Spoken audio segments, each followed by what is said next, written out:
जैसा हमने संदेश खाली वाली घटना में सभी ने देखा कि किस प्रकार से बहुत लंबे समय तक वो सभी महिलाएं प्रताड़ना के शिकार हो रही तो उस प्रताड़ना को सह रही थी।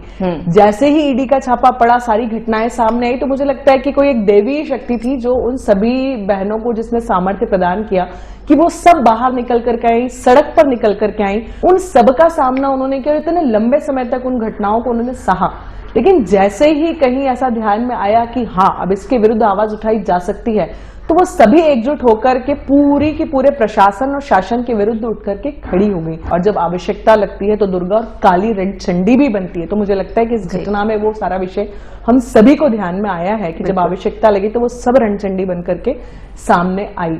संदेश खाली विषय को लेकर के पूरे देश भर में अलग अलग स्थानों पर ज्ञापन प्रदर्शन हो रहे हैं। इंदौर में भी हमने मां अहिल्या मंच के नाम से एक ज्ञापन माननीय राष्ट्रपति जी के नाम पे दिया।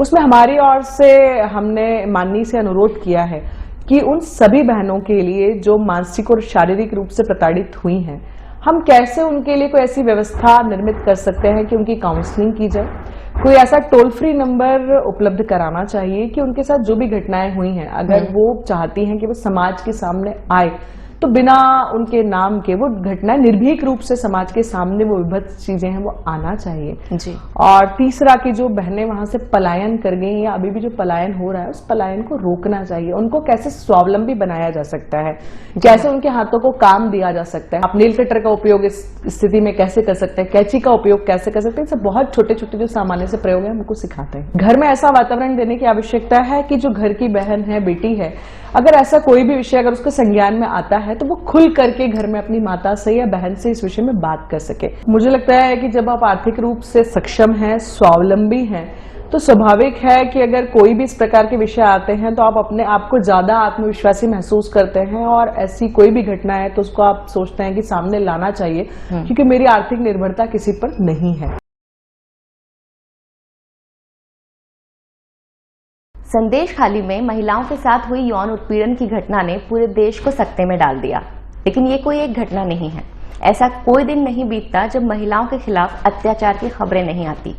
अभी कुछ दिन पहले ही बिहार के दुमका में एक स्पेनिश महिला पर्यटक के साथ यौन उत्पीड़न और गैंगरेप की घटना हुई। इसके अलावा हमारे अपने शहर में तिलक नगर जैसे रहवासी क्षेत्र में एक महिला जब मॉर्निंग वॉक पर निकलती है तो कुछ गुंडे उसके साथ छेड़खानी करते हैं। अंतर्राष्ट्रीय महिला दिवस पर यह बात उठानी इसलिए जरूरी है क्योंकि इस दिन महिलाओं को बधाई देना सिर्फ एक औपचारिकता नहीं है। आज अंतर्राष्ट्रीय महिला दिवस के अवसर पर वेब दुनिया में हमारे साथ हैं माला सिंह ठाकुर, जो कि एक समाज सेवी हैं। हम इनसे बात करेंगे और महिलाओं की सुरक्षा के मुद्दे पर जानना चाहेंगे कि इनके विचार क्या हैं। मैम, आपका बहुत बहुत स्वागत है। नमस्कार मैम, जब भी महिलाओं के खिलाफ कोई अत्याचार की खबर आती है तो हम पुलिस, प्रशासन और सरकार पर दोष मढ़ते हैं, लेकिन आपको नहीं लगता कि इस तरह की घटनाओं में समाज भी एक महती भूमिका निभाता है? गरिमा जी, मुझे लगता है कि इस प्रकार की घटनाएं जो है उसमें सामाजिक जो व्यवस्था है, सामाजिक जो भागीदारी है, सामाजिक जो जिम्मेदारी है, वो सबसे ज्यादा महत्वपूर्ण है कि कैसे समाज में जो रहने वाले लोग हैं उनका शिक्षण, प्रशिक्षण, संस्कार कैसे निर्मित होता है जी। मुझे लगता है कि कोई भी दुर्घटना अगर होती है तो सरकार, शासन, प्रशासन सबकी अपनी सीमाएं हैं, पर उस प्रकार की कोई भी घटना नहीं हो, ये जो जिम्मेदारी है ये समाज की है। तो स्वाभाविक है कि सबसे पहली जिम्मेदारी समाज की है। समाज को ऐसा वातावरण निर्मित करना होगा कि स्त्री सम्मान केवल जो है भाषण का या भाव का विषय नहीं रहे। यत्र नार्यस्तु पूजयन्ते रमन्ते तत्र देवता, ये केवल एक श्लोक मात्र नहीं होना चाहिए। वास्तव में हम 9 दिन नवदुर्गा में जो है जिन बच्चियों की पूजा करते हैं, जब सामान्य दिनों में देखते हैं तो बहुत तकलीफ होती है कि किस प्रकार से बाहर सब जगह जब दिखाई देता है तो कैसा दूषित वातावरण है। तो मुझे लगता है कि समाज की सबसे बड़ी भूमिका है। जी हाँ, और एक तो वो पक्ष होता है जो अपराध करता है, लेकिन समाज भी सुरक्षा देने का काम करता है। अगर हम तिलक नगर की घटना पे गौर करें तो वो जो बुजुर्ग हैं, अगर उन्होंने इनिशिएटिव नहीं लिया होता या साहस नहीं दिखाया होता तो उस दिन शायद कोई बड़ी घटना घट सकती थी। बिल्कुल ठीक बात है। समाज को साहसी होना, समाज को पराक्रमी होना आवश्यक है। वर्तमान में ऐसा ध्यान में आता है कि हम किस प्रकार से अपने स्वाभिमान को भूलते जा रहे हैं। दब्बू जो पीढ़ियां हैं वो जन्म लेती जा रही हैं। एक समय वैसा भी था, हमको ध्यान में, हम शिवाजी महाराज के राज्याभिषेक का 350वां वर्ष मना रहे हैं। और जैसा कि आज अंतर्राष्ट्रीय महिला दिवस है, तो जीजा माता को हम किस प्रकार से विस्मृत कर सकते हैं। जीजा माता ने कैसे शिवाजी को गढ़ा, तो स्वाभाविक है कि एक माँ जो है ऐसी संतति को गढ़ सकती है जो देश के लिए और समाज के लिए एक अच्छा उदाहरण प्रस्तुत कर सके। जी, आपने शिवाजी का नाम लिया, आपने जीजाबाई का नाम लिया। हमारा देश जो है वीरांगनाओं का देश है। जी, जब महारानी लक्ष्मीबाई ने देश की अस्मिता के लिए तलवार उठा ली थी, तो आज की महिला को अपनी अस्मिता की रक्षा करने के लिए या अपने सम्मान की रक्षा करने के लिए आत्मरक्षा के गुण आने चाहिए, ऐसे मैं मानती हूँ। आपका क्या सोचना है? स्वाभाविक है गरिमा जी, मैं इससे 100% सहमत हूँ। हम पुण्याति वेलफेयर फाउंडेशन के माध्यम से लगातार विभिन्न महाविद्यालयों में, विद्यालयों में और बहनों के बीच में शक्ति शिविर का आयोजन करते हैं, जहां बहनों को दंड सिखाना, नियुद्ध सिखाना, ये काम हम बहुत लंबे समय से कर रहे हैं। और स्वाभाविक है, हमारा जो नारा है, अपनी सुरक्षा अपने हाथ, एक स्त्री को अपनी सुरक्षा के लिए कभी किसी पर भी निर्भर ना होना पड़े, और हम लोग इसी के लिए लगातार काम कर रहे हैं। आपने पुण्याति वेलफेयर फाउंडेशन का नाम लिया, जिसे आप संचालित करती हैं, जिसका आप मार्गदर्शन करती हैं। मुझे कुछ सवाल इससे संबंधित आपसे पूछने हैं। पहला सवाल ये है कि ये किस आयु वर्ग की महिलाओं या बच्चियों के लिए ये शिविर आयोजित किए जाते हैं? हम प्रयास करते हैं कि विद्यालय में पढ़ने वाली बेटियां, सबसे पहले हम उनको प्रशिक्षित करें। महाविद्यालय में पढ़ने वाली जो बेटियां हैं वो प्रशिक्षित हों। इस प्रशिक्षण का हिस्सा केवल आत्मरक्षा शिविर ही नहीं है। इस शिविर के माध्यम से संस्कार, संस्कृति, परंपरा के विषय में जानकारी देना। हम जिस प्रकार से माँ अहिल्या की नगरी में रहते हैं, तो माँ अहिल्या के कृतित्व को बताना, रानी चेन्नम्मा, रानी दुर्गावती, अवंतीबाई लोधी, झलकारी बाई, झांसी की रानी लक्ष्मीबाई, इस प्रकार की जो वीरांगनाएं हैं, उनके जीवन से उन बेटियों को प्रेरणा मिले और वो अपना जीवन जो है बहुत अच्छे से अपने करियर के साथ साथ देश के लिए, समाज के लिए भी सोच सके, अपनी संस्कृति परंपरा के साथ चल सकें। तो ये शिविर का पूरा जो है उसका योजना होती है, उसके माध्यम से हम उन बेटियों के बीच में विशेष रूप से जाते हैं। इसके बाद जब मातृशक्ति के बीच में जाते हैं, तो बहुत सारे ऐसे विषय हैं जो पारिवारिक विषय हैं, जहां ऐसा ध्यान में आता है कि सांस्कृतिक विकृतीकरण लगातार पैर पसार रहा है। तो कैसे हम मातृशक्ति के बीच में इस प्रकार से बातचीत करें कि अपनी परंपरा को विरासत के रूप में अपनी आगे आने वाली पीढ़ी को देने की जिम्मेदारी हमारी है। हम इसका निर्वाह कैसे कर सकते हैं, हमारे जो बच्चे हैं उनको हम अपने गौरवशाली इतिहास से कैसे परिचित करा सकते हैं, उनके जीवन में राष्ट्र प्रथम का भाव कैसे जागृत कर सकते हैं, इस प्रकार के विषय मातृशक्ति के बीच में लेते हैं। आपने बताया कि आप स्कूल्स में या कॉलेजेस में बच्चियों को जाकर इस बारे में समझाती हैं, प्रशिक्षित करते हैं आपकी संस्था। जब आप उनसे बात करती हैं इस विषय को लेकर, तो उनके रिएक्शन क्या होते हैं या लुकआउट क्या होता है? सबसे पहले तो ऐसा ध्यान में आता है कि सभी बच्चों को लगता है कि हाँ, हमको आत्मरक्षा तो आना चाहिए जी, लेकिन जब उसके बारे में बातचीत होती है और विस्तार से बात करने जाते हैं, तो ये ध्यान में आता है कि शारीरिक रूप से आज की बेटियां उतनी सक्षम नहीं है। बहुत सारी चीजें हैं जो ध्यान में आता है कि किसी में कोई विटामिन की कमी है, आयरन की कमी है, शारीरिक क्षमता उतनी नहीं है, थोड़ा सा ही व्यायाम करते हैं और थक जाते हैं। उसी शिविर में हम फिर भोजन कैसा होना चाहिए, हमारी दिनचर्या कैसी होना चाहिए, इस पर भी हम उन बेटियों से बात करते हैं।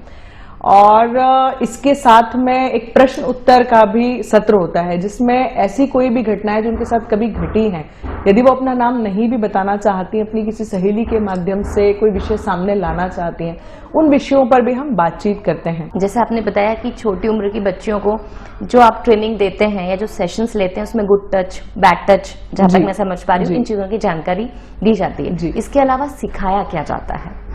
इसके अलावा हम प्रयास करते हैं कि दंड चलाना उन्हें सिखाएं, तलवार चलाना भी सिखाते हैं, नियुद्ध जिसको सामान्य भाषा में कराटे कहा जाता है, वो हम उनको सिखाते हैं। इसके साथ में कुछ बहुत सामान्य जो योग की क्रियाएं हैं जो उन्हें आना चाहिए, जो उनके शरीर को बलिष्ठ बनाती हैं, उसके विषय में जानकारी देते हैं। और साथ में जो है द्वंद्व युद्ध, आमने सामने अगर दो लोग हैं तो किस प्रकार से लड़ सकते हैं, ये हम उन्हें सिखाते हैं। कौन कौन सा सामान उनके पास होना चाहिए। सामान्यतः हम अपने पर्स में बहुत सारी चीजें हैं जो सौंदर्य प्रसाधन की रखते हैं, जी हाँ, लेकिन उसके साथ में और क्या चीजें हैं जो हमारे साथ में होना चाहिए। कभी इस प्रकार की परिस्थिति बनती है तो उसमें उसका उपयोग किया जा सके। तो बहुत सारे स्प्रे आजकल बाजार में उपलब्ध हैं जो सुरक्षा की दृष्टि से अति महत्वपूर्ण है। इसके अलावा सेफ्टी पिन है, फाइल फोल्डर का पिन है, आप नेल कटर का उपयोग इस स्थिति में कैसे कर सकते हैं, कैंची का उपयोग कैसे कर सकते हैं, सब बहुत छोटे छोटे जो सामान्य से प्रयोग है हमको सिखाते हैं। क्या पारिवारिक शोषण के मामले भी आपकी नजर में आते हैं? बिल्कुल आते हैं, और मुझे ऐसा लगता है कि इसमें सबसे बड़ी जो भूमिका है वो परिजनों की है। घर में ऐसा वातावरण देने की आवश्यकता है कि जो घर की बहन है, बेटी है, अगर ऐसा कोई भी विषय अगर उसको संज्ञान में आता है तो वो खुल करके घर में अपनी माता से या बहन से इस विषय में बात कर सके जी। ताकि जब ऐसी कोई भी समस्या का सामना वो करती है तो उसे मन में ये चीज नहीं आना चाहिए अगर मैंने मेरी माताजी को इस विषय में बताया तो वो मुझ पर नाराज होंगी। मुझे लगता है कि आज इसके लिए भी जागरूकता की आवश्यकता है कि हम ऐसे समाज का निर्माण करें जहां बेटियां और महिलाएं खुल करके इस प्रकार के विषय अगर सामने आते हैं तो उस बारे में अपनी बात रख सकें। इस तरह के जो मामले होते हैं जहां लड़कियां चुप रह के शोषण को सहन करती हैं, इसमें एक आर्थिक जो निर्भरता है वो भी एक बड़ा कारण होती है, मुझे लगता है। इस बारे में आपके क्या विचार है? मुझे लगता है कि जब आप आर्थिक रूप से सक्षम हैं, स्वावलंबी हैं, तो स्वाभाविक है कि अगर कोई भी इस प्रकार के विषय आते हैं तो आप अपने आप को ज्यादा आत्मविश्वासी महसूस करते हैं और ऐसी कोई भी घटना है तो उसको आप सोचते हैं कि सामने लाना चाहिए क्योंकि मेरी आर्थिक निर्भरता किसी पर नहीं है। तो ये एक बड़ा फैक्टर तो है। जैसा हमने संदेश खाली वाली घटना में सभी ने देखा कि किस प्रकार से बहुत लंबे समय तक वो सभी महिलाएं प्रताड़ना के शिकार हो रही तो उस प्रताड़ना को सह रही थी।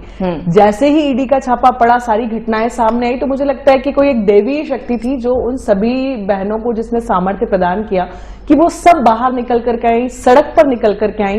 कोई बहुत पढ़ी लिखी महिलाएं थी ऐसा नहीं था, कोई बहुत अच्छे परिवारों से थी ऐसा भी नहीं था, बहुत सामान्य अति सामान्य परिवारों की बहनें। और जब जितनी भी बहनें थी सबके साथ जीवन में इस दौरान जितनी भी बहुत दुर्भाग्यपूर्ण विभत्स घटनाएं हुई हैं उन सबका सामना उन्होंने किया। इतने लंबे समय तक उन घटनाओं को उन्होंने सहा, लेकिन जैसे ही कहीं ऐसा ध्यान में आया कि हाँ अब इसके विरुद्ध आवाज उठाई जा सकती है तो वो सभी एकजुट होकर के पूरी की पूरे प्रशासन और शासन के विरुद्ध उठ करके खड़ी हो गई। तो मुझे लगता है कि स्त्री का सामर्थ्य है कि जैसे हम कहते हैं कि भगवती का जो एक रूप है वो विद्यादात्री के रूप में भी है, लक्ष्मी के रूप में भी है, और जब आवश्यकता लगती है तो दुर्गा और काली रणचंडी भी बनती है। तो मुझे लगता है कि इस घटना में वो सारा विषय हम सभी को ध्यान में आया है कि जब आवश्यकता लगी तो वो सब रणचंडी बन करके सामने आई। और जो आपने कहा आर्थिक रूप से कैसे आत्मनिर्भर होना चाहिए, तो आपको ध्यान में होगा कि संदेश खाली विषय को लेकर के पूरे देश भर में अलग अलग स्थानों पर ज्ञापन प्रदर्शन हो रहे हैं। इंदौर में भी हमने मां अहिल्या मंच के नाम से एक ज्ञापन माननीय राष्ट्रपति जी के नाम पे दिया। उसमें हमारी ओर से हमने माननीय से अनुरोध किया है कि उन सभी बहनों के लिए जो मानसिक और शारीरिक रूप से प्रताड़ित हुई हैं, हम कैसे उनके लिए कोई ऐसी व्यवस्था निर्मित कर सकते हैं कि उनकी काउंसलिंग की जाए। कोई ऐसा टोल फ्री नंबर उपलब्ध कराना चाहिए कि उनके साथ जो भी घटनाएं हुई हैं अगर वो चाहती हैं कि वो समाज के सामने आए तो बिना उनके नाम के वो घटनाएं निर्भीक रूप से समाज के सामने वो विभत्स चीजें हैं वो आना चाहिए जी। और तीसरा कि जो बहनें वहां से पलायन कर गई या अभी भी जो पलायन हो रहा है उस पलायन को रोकना चाहिए। उनको कैसे स्वावलंबी बनाया जा सकता है, कैसे उनके हाथों को काम दिया जा सकता है और कैसे उनकी काउंसलिंग की जा सकती है ताकि वो अपने आप को और मजबूती के साथ आगे का अपना जीवन जी सके। आपने शारीरिक सक्षमता की बात की कि शारीरिक रूप से सक्षम होना चाहिए, आर्थिक सक्षमता की भी हमने बात की जी। एक जो बहुत महत्वपूर्ण पहलू है किसी महिला के व्यक्तित्व का या उसके चरित्र का वो है उसकी मानसिक मजबूती जी। हम देखते हैं कई बार जब ऐसी दुर्भाग्यपूर्ण कोई घटना घटती है तो महिला मानसिक रूप से इतना टूट जाती है कि लंबे समय तक वो ट्रॉमा उस पर हावी रहता है जी। हाल ही में स्पेनिश टूरिस्ट के साथ जो घटना घटी उसमें एक चीज जो बहुत अलग तरह की हुई, वो महिला उसने इस अनुभव को एक कड़वा अनुभव माना, एक बुरा अनुभव माना, लेकिन आगे बढ़ने की क्षमता भी दिखाई और वो मूव ऑन कर गई। आपको नहीं लगता ये एक सीखने वाली बात है? मैं इससे बिल्कुल सहमत हूँ कि किस प्रकार से हम अपने आप को मानसिक रूप से सक्षम और समर्थ बनाएं। कुछ चीजें हैं जो जीवन में होती हैं, हम कई बार कहते हैं कुछ चीजें नियति तय करती हैं जिसमें हमारा कोई हाथ नहीं होता, हम उसको रोक नहीं सकते। लेकिन अगर कुछ हुआ है तो उसके बाद हम अपने आप को संभाल सकते हैं, हम अपने आप को फिर से खड़ा कर सकते हैं, एक अल्प विराम के बाद फिर से हम दौड़ सकते हैं। तो मुझे लगता है कि ये जो एक दृढ़ शक्ति और दृढ़ निश्चय है वो हम सभी में होना चाहिए। पर इसके लिए जो सबसे बड़ा फैक्टर मुझे लगता है वो लगता है कि सामाजिक जो संरचना है, समाज का जो मूलभूत ढांचा है, समाज की जो सोच है, मुझे लगता है उसकी सबसे बड़ी भूमिका है। अगर समाज की जो सोच है उस प्रकार की है कि अगर इस प्रकार की कोई भी घटनाएं अगर किसी महिला के साथ हुई है, समाज उसके साथ सकारात्मक ढंग से खड़ा है, उसके साथ सामान्य व्यवहार कर रहा है और कोशिश कर रहा है कि कैसे वो अपना सामान्य जीवन जी सकने में फिर से सक्षम हो सकती है, तो मुझे लगता है कि महिला में तो वो शक्ति है कि वो वापस से उठ करके खड़ी हो जाएगी। हम अंतर्राष्ट्रीय महिला दिवस के दिन मिल रहे हैं, आप इस दिन को किस तरीके से देखती हैं या कैसे मनाती हैं? गरिमा जी, मैं तो सनातन संस्कृति परंपरा की संवाहक मानती हूँ अपने आप को जी। और मुझे लगता है कि भारत में अलग से अंतर्राष्ट्रीय महिला दिवस मनाने की आवश्यकता मुझे महसूस नहीं होती, क्योंकि हम तो वो हैं जो शिव और शक्ति की आराधना एक साथ करते हैं। हम वो हैं जो राधा कृष्ण, सीताराम, लक्ष्मी नारायण की जय बोलते हैं। हम वो हैं जो कहते हैं कौशल्या नंदन की जय। हम वो हैं जो कहते हैं यशोदा नंदन की जय। तो मुझे लगता है कि हमारे देश में जिस प्रकार से जो एक बड़ा जो बीच का समय आया जब देश में स्वाधीनता नहीं थी, तो मुझे लगता है कुछ विकृतियां आई और उसके कारण मुझे लगता है कुछ महिलाएं जो हैं वो कुछ पीछे हुई हैं। लेकिन जैसा पश्चिम का विचार है, जहां स्त्री स्वातंत्र की बात की जाती है, पर जो हमारे देश का विचार है वहां तो स्त्री स्वातंत्र कोई विषय ही नहीं है। हमारे देश में स्त्री सशक्तिकरण है और जो सदैव से रहा है, स्त्री को कभी दोयम दर्जे का हमारे यहाँ माना नहीं गया। तो मुझे लगता है कि जिस देश में स्त्री कभी दोयम दर्जे की मानी नहीं गई, स्त्री को देवी ही माना जाता है। मैं पुनः कहते कुछ विकृतियां जरूर आई हैं, लेकिन पुनः हम सब अगर मिलकर के इसको ठीक करने का प्रयास करेंगे तो अतिशीघ्र ये ठीक होगी और हम जैसा सोचते हैं वैसा ही जो है भारत की जो कल्पना हमने की वो हमको दिखाई देगा। तो इसलिए मुझे लगता है कि अलग से अंतर्राष्ट्रीय महिला दिवस भारत में मनाने की आवश्यकता व्यक्तिगत रूप से मुझे नहीं लगती, पर पूरा विश्व इसे मनाता है। इसीलिए सभी बहनों को अंतर्राष्ट्रीय महिला दिवस की बहुत सारी बधाई और शुभकामनाएं। जी, और ये एक बहुत सुंदर विचार है कि अलग से मनाना मसला नहीं है, इस बात को समझना जरूरी है कि महिला अपनी स्वतंत्रता के साथ ही जन्म लेती है। बिल्कुल। तो आज अंतर्राष्ट्रीय महिला दिवस के अवसर पर हमने इस मुद्दे पर बात की, महिलाओं को किस तरीके से अपने आप को मानसिक, आर्थिक और शारीरिक रूप से मजबूत बनाना चाहिए, इस पर हमने आपके विचार जाने। माला जी, प्रब दुनिया से बात करने के लिए बहुत बहुत धन्यवाद। बहुत बहुत धन्यवाद गरिमा। Thank you.